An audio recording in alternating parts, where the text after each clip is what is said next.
नमस्कार, मी डायटिशियन ऋतुजा मराठे पौष्टिक कट्ट्यावरती तुम्हा सर्वांचं स्वागत करते।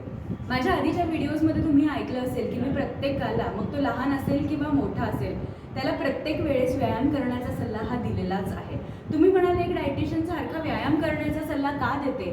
कारण व्यायाम आणि आहार ह्या एकाच नाण्याच्या दोन बाजू आहेत। त्यामुळे जी व्यक्ती आहारावरती 100% लक्ष देते परंतु व्यायाम करत नाही, त्या व्यक्तीला पूर्ण रिझल्ट मिळू शकत नाही। आणि जी व्यक्ती तासनतास जिममध्ये एक्सरसाइज करते किंवा व्यायाम करते खूप आणि डाएटकडे मात्र अजिबात लक्ष देत नाही, तर अशाही व्यक्तीला म्हणावा तसा रिझल्ट मिळत नाही। परंतु एखादी व्यक्ती 100% डाएटचे नियम पाळण्याचा प्रयत्न करते, व्यवस्थित रेग्युलरली साधारणतः आठवड्यातनं 4-5 दिवस किंवा अगदी ज्यांना पॉसिबल आहे ते रविवारी सुद्धा व्यायाम करतात, म्हणजे 7ही दिवस व्यायाम करतात, त्यांना सुद्धा हवा तसा रिझल्ट मिळण्यासाठी एक जी गती असते ती प्राप्त होते। म्हणजे बरेचदा असं आपण बघतो की एक टार्गेट ठेवतो आपण की 90 दिवसामध्ये अशा पद्धतीचा रिझल्ट मला मिळायला पाहिजे, तर त्यामध्ये 50% डाएट आणि 50% जर तुम्ही व्यायाम अशी विभागणी केली तर तसं करून तुम्हाला चालणार नाही। पूर्ण 90 दिवस तुम्ही 100% डाएट आणि 100% व्यायाम ह्या गोष्टी करायला पाहिजेत आणि तेव्हाच 100% तुम्हाला जो काही रिझल्ट अपेक्षित आहे तो मिळणार आहे। ह्या 90 दिवसांची सुरुवात जी काही आहे ती पहिल्या 21 दिवसांपासून होते। आपल्याकडे पूर्वज आपले असं म्हणतात की कुठलीही नवीन सवय लागण्यासाठी किंवा एखादी वाईट सवय सोडण्यासाठी पहिले 21 दिवस हे खूप महत्त्वाचे असतात। तो एक प्रकारचा परीक्षा असते, ती एक प्रकारची की तुम्हाला ती सवय अडॅप्ट होण्यासाठी किती कष्ट घ्यावे लागत आहेत याच्यासाठीचा तो 21 दिवसांचा पिरियड असतो। तर तुमचं जे काही टार्गेट असेल ते आधी 90 दिवस सेट करण्यापेक्षा 21 दिवस सेट करा आणि मग त्या पद्धतीने तुम्ही किती स्पीडनी तुमचा 90 दिवसांचा प्रोग्राम सक्सेसफुली अचीव करू शकणार आहात हे नक्की बघा।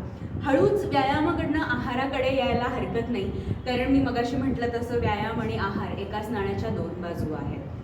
व्यायाम करणं अत्यंत गरजेचं आहे। कमीत कमी 40 मिनिटं कॅलरी बर्निंग एक्सरसाइज हा प्रत्येकाने करणं गरजेचं आहे।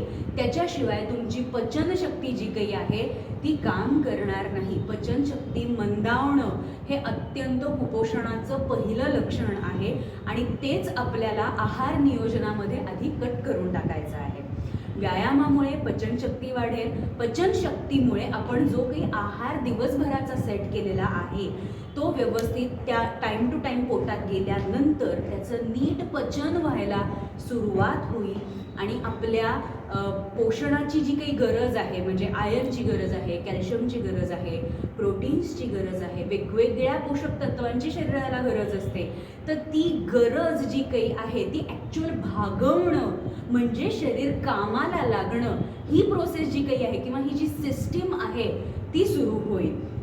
तर सगळ्यात महत्त्वाचा व्यायाम 40 मिनिटं आणि आहार जो काही आहे तो 24 तासाच्या शेड्यूलप्रमाणे तुम्ही बनवला पाहिजे। याच्यामुळे काय साध्य होणार आहे?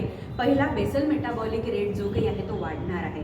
दुसरं, कॅलरी बर्निंग सुरू झाल्यामुळे आपण जो कॅलरी इनटेक घेतलेला आहे तो कुठे ना कुठेतरी बॉडीला अलाइन व्हायला सुरुवात होणार आहे। म्हणजे एका साईडला कॅलरी बर्निंग आणि एका साईडला कॅलरी डेफिसिएट होणं आणि त्यामुळे वेट मॅनेजमेंट, मग एखाद्याला वजन वाढवायचं असेल, एखाद्याला कमी करायचं असेल किंवा एखाद्याला मेंटेन ठेवायचं असेल तर ह्या गोष्टीला वेट मॅनेजमेंट म्हटलं जातं। तर ते करणं जे काही आहे ते सोपं होणार आहे। ह्या सगळ्या प्रोसेसला एक नाव दिलं जातं, त्याला पूर्वतयारी असं म्हटलं जातं। तर तुमच्या व्यायामाची आणि तुमच्या आहाराची पूर्वतयारी कशी होईल हे बघणं देखील महत्त्वाचं आहे। त्याच्यासाठी तुम्ही तुमच्या डायटिशियनशी किंवा माझ्याशी रेग्युलरली बोलत राहणं, फॉलोअप्स घेत राहणं हे अत्यंत महत्त्वाचं आहे। सो आजच्या व्हिडिओमध्ये आपण काय बघितलं? व्यायामही महत्त्वाचा आहे आणि आहारही महत्त्वाचा आहे। सो माझं म्हणणं आहे की व्यायाम आणि आहार ह्या दोन्हीही गोष्टींना इक्वली इम्पॉर्टंट द्या आणि वेट मॅनेजमेंटचा तुमचा जो काही प्रोग्राम आहे तो तुम्ही सक्सेसफुली अचीव करा। माझ्याकडनं तुम्हाला भरपूर शुभेच्छा। भेटूया पुढच्या व्हिडिओमध्ये। धन्यवाद।